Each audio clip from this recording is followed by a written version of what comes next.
World's biggest astrology community in Tamil. Online Astro TV, வாழ்வின் வெளிச்சம். Online astro டிவியை கண்டு மகிழுங்கள். எல்லோருக்கும் எல்லாம் கிடைக்கட்டும். நம்ம அடுத்ததாக பார்க்கக்கூடிய நட்சத்திரம் புனர்பூஷம். ஒரு வீட்டில் தொடர்ச்சியான கர்மாக்களை திரும்ப திரும்ப பிறக்கிறாங்க அப்படின்னா அதில் புனர்பூஷத்தில் கண்டிப்பாக பிறப்பாங்க.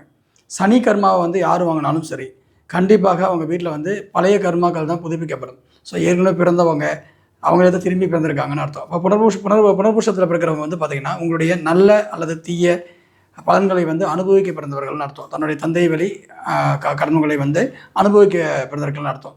ஓகே, எனக்கு முப்பாட்டுன்னு சொல்கிறோம் இல்லையா, அப்பாவுக்கு தாத்தான்னு சொல்கிறோம் இல்லையா, அப்பாவுடைய தாத்தா தான் நம்மளுடைய கர்மாவுடைய தொடர்பாக அங்கே இயக்கும். ஸோ புனர்பூஷம் 2 ராசியில் இருக்கும். ஸோ ஒன்று மிதுனம், இன்னொன்று கடகம். ஸோ மிதுன ராசிக்காரங்கள் இருக்கக்கூடிய விஷயம் என்னென்னா, இளமையில் துள்ளல், ஆட்டம், பாட்டம், கொண்டாட்டம் அப்படின்ற மாதிரி இருக்கும். அதுக்கு பிறகு பார்த்தீங்கன்னா திருமணத்துக்கு பிறகு கொஞ்சம் கஷ்டம், நிதானம் ரொம்ப இதாக இருக்கும். ஸோ இவங்களுடைய வாழ்க்கை பார்த்திங்க அப்படின்னா முடிஞ்ச வரைக்கும் அதாவது என்ன தான் சேஃப்டி அண்டு பார்த்திங்க அப்படின்னா ஜாலி ரெண்டுமே இருக்கும். ஓகேங்களா, எப்பயுமே தன்னை சேஃப் ஜோனில் வச்சுக்குவாங்க. அந்த மாதிரி ஒரு அமைப்பாக தான் புனர்பூஷம் இருக்கும். கடகம் பொறுத்தவரையில் பார்த்திங்கன்னா வழிகாட்டியாக இருக்கும், அடுத்தவங்களுக்காக வாழக்கூடியதாக இருக்கும். தனக்கான வாழ்க்கை அது வாழாது. கடகத்துடைய வரக்கூடிய புனர்பூஷம் இன்னும் இல்லை. ஏன்னா உங்களுக்கு பொதுவாக புனர்பூஷம்னாவே நமக்கு எல்லாத்துக்கும் தெரிய விஷயம் என்ன அப்படின்னு பார்த்தீங்க அப்படின்னா, அது பார்த்திங்கன்னா வளர்ச்சி முதல்ல கம்மியாக இருக்கும். ஒரு குழந்தை படிக்க போகுதுன்னு வச்சுங்க, ஆரம்பத்தில் ஒன்றுமே படிக்காத மாதிரி இருக்கும். அதுக்கப்புறம் அது பயங்கரமாக இருக்கும். ஏன்னா அது மூங்கில் அப்படின்ற ஒரு விஷயத்த சொல்லுவாங்க. ஸோ மூங்கிலோட வளர்ச்சி ஆரம்பத்தில் கம்மியாக தான் இருக்கும், அதுக்கப்புறம் அது உயரமாக இருக்கும். ஸோ அந்த மாதிரி தொடர்புடையது தான் பார்த்திங்க அப்படின்னா உங்களுக்கு. அதே மாதிரி நமக்கு எல்லாருக்கும் கிருஷ்ணருடைய அந்த புல்லாங்குழல் நம்ம கேள்விப்பட்டிருக்கோம் இல்லையா.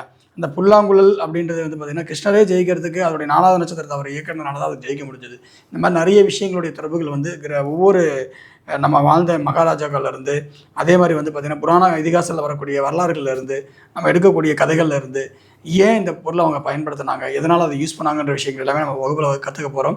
ஒரு வில் எப்படி வளைஞ்சி தன்னுடைய உயரமான சிந்தனையை துல்லியமான ஒரு இடத்த அடைவதற்கு முற்படுகிறதோ, அதே மாதிரி புனர்பூஷம் பார்த்திங்க அப்படின்னா தன்னை வளைந்து கொண்டு தன்னுடைய இலக்கையை நோக்கி அது பயணிக்கக்கூடிய அற்புதமான நட்சத்திரமாக தான் இருக்கும்.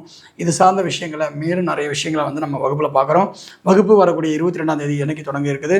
வாய்ப்பு இருக்கிறவங்க கீழே இருக்கக்கூடிய நம்பருக்கு தொடர்பு கொண்டு இந்த வகுப்பை இணைஞ்சு பயன்பெறுமாறு அன்புடன் கேட்டுக்கொள்கிறேன். நன்றி. எல்லோருக்கும் எல்லாம் கிடைக்கட்டும்.